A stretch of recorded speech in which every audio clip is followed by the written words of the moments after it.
Gareth, do you intend staying leader should you make it into Parliament? Yes. I mean, I'm not going to be there forever. My real interest actually is policy.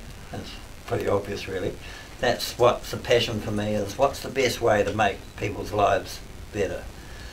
So when I look at Parliament, what I see is that, there's two sort of roles there. And a lot of the work is, just day-to-day political management work, which, to be 100% honest with you, doesn't really spin my wheels. And I think I had said this in the road shows around the country, that TOP is not going into coalition with anybody. We're staying on the cross benches, and we're essentially going to try and get as many of our policies as is agreed to by whoever the governing bloc is, the green light. So my focus, say we get 3 or 4 policies, let's just say, right? Then my focus would be solely for this first term on making sure those 3 to 4 policies go all the way through. So that's sort of different to day-to-day housework, select committee work. So that's where I rather focus. And so the way that we're sort of structuring this group is quite different to the standard, establishment party structure. And I sort of am taking more a model that I've used in businesses throughout my career. You get a team of half a dozen people that are really tight and who really have complementary skills, and we all do what we're best at, and that's the way you get the best results. So I know what I'm good at, right?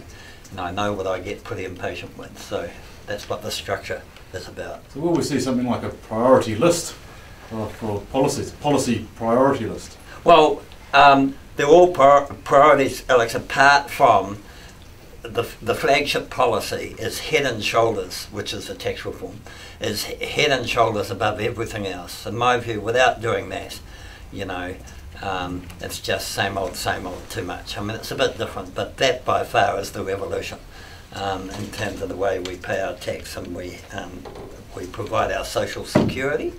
So that would be the one that I would fight hardest over. But hey, we'll only be small. We'll be 5 to 10% of the vote in my view, and we're dealing with whoever will be a lot bigger. So it has to come down to negotiation. And on that, have you got any polling through that shows you? Because I think you're about 2.5% on the main polls. Well, we've had So the UMR poll the other day was something like 4%. So it goes up and down, but it's actually in that 3 to 4 at the moment. We'll get 5. Gareth, why did you feel you needed to appoint 2 deputy leaders or co-deputy leaders? Just skill sets. Jeff is very policy intensive like me. I mean, he's done a lot of the books that we've written together, and he's worked with me for a number of years now on policy development. So both of us really, you could accuse us of being policy wonkers. Whereas Teresa is far more experienced in politics herself. She's been with the Greens, and I just think that, and she'll be, when you've got a caucus, you've got to manage people, which is more her natural forte than mine. Right? I just want to do the job. So a post-election structure, if you're in Parliament, would that look like Teresa and Jeff leading the sort of parliamentary team? Would you operate outside of that? No, I'd still be in the caucus, whatever you call it. Yeah, but I just want to focus on getting whatever policies they'll let us have through and work towards that next election where we intend to be a far bigger force. In Parliament, you'd obviously vote for confidence and supply of the government. Totally. And you'd probably vote for your policies going through those 3 or 4 if you get them. Yeah.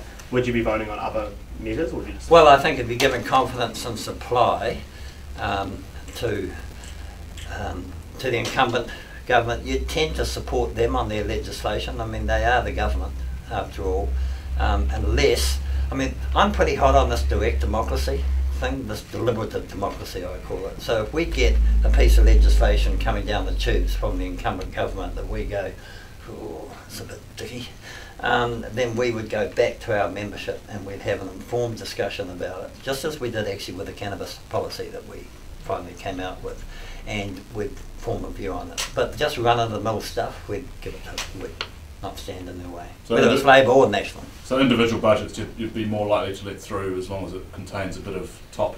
Yeah, well the deal would be that, you know, we want as much of our top 15, I think it is, we're up to now, policies through as possible. But that'll be negotiated at the start of the term.